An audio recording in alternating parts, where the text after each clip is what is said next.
ছাত্ৰ-ছাত্ৰীসকল তোমালোকক মোৰ চেনেললৈ স্বাগতম জনাইছোঁ। আজি তোমালোকৰ বাবে মই লৈ আহিছোঁ BA 5th চেমৰ অসমীয়া নাটক পেপাৰখনৰ অংকীয়া নাটৰ অভিনয়ৰ লগত সংস্কৃতিৰ সম্পৰ্ক কি এই প্ৰশ্নটোৰ উত্তৰ। আহা আমি ভিডিঅ'টো আৰম্ভ কৰোঁ।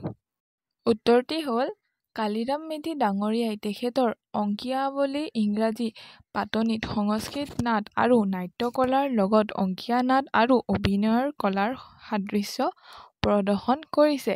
সেই বিৱৰণৰ ভিত্তিতে তলত সংস্কৃত আৰু অংকীয়াভিনয়ৰ সাদৃশ্য দাঙি ধৰা হ'ল। প্ৰথমে নাটৰ কথাই ধৰা যাওক।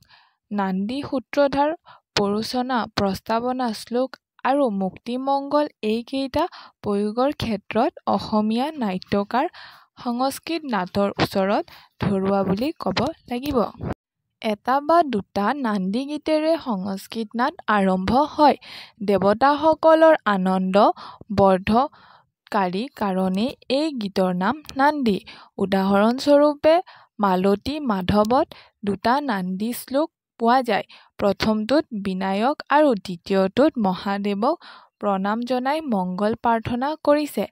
শ্ৰী শংকৰদেৱৰ নাট্যকেইখনত আমি দুটাকৈ নান্দী প্ৰয়োগ হোৱা লক্ষ্য কৰোঁ।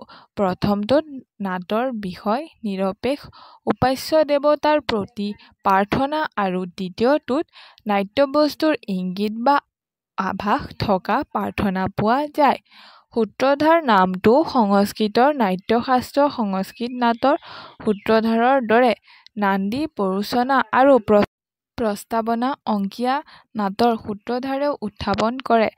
সংস্কৃত নাটৰ প্ৰৰোচনাত সূত্ৰধাৰ বা স্থাপক নট বা নটীৰ লগত আলাপ প্ৰসংগত নাট্যবস্তুৰ আভাস দি নাটৰ প্ৰশংসা আদিৰ দ্বাৰা দৰ্শকৰ মন অভিনয়ৰ প্ৰতি প্ৰৰোচিত কৰে। প্ৰৰোচনাৰ পিছত আমোষ বা প্ৰস্তাৱনাত সূত্ৰধাৰে নটী মৰীষ বা পাৰিপাৰ্শ্বিকৰ সৈতে আলাপপূৰ্বক নাইবা কোনো শব্দ বা ধ্বনিৰ কাৰণ অনুসৰণ কৰি নাটৰ কোনো প্ৰধান চৰিত্ৰক কৌশলপূৰ্ণভাৱে ৰঙ্গস্থলীত প্ৰৱেশ কৰায়। উদাহৰণস্বৰূপে কালিদাসৰ শকুন্তলা নাটত নটীক ঋতুপযোগী গীত গাবলৈ কোৱাত নটীয়ে বসন্তকালৰ উপযোগী গীত এটা গালে। সূত্ৰধাৰে তেতিয়া ৰজা দুষ্মন্তই বসন্তকাল হেতুকে মৃগয়ালৈ গৈ হৰিণৰ পাশধাৱন কৰিছে সেই কথা স্মৰণ কৰিছে আৰু সেই চেলোতে দুষ্মন্তই হৰিণ এটি খেদি খেদি ৰঙ্গমঞ্চত প্ৰৱেশ কৰিছে।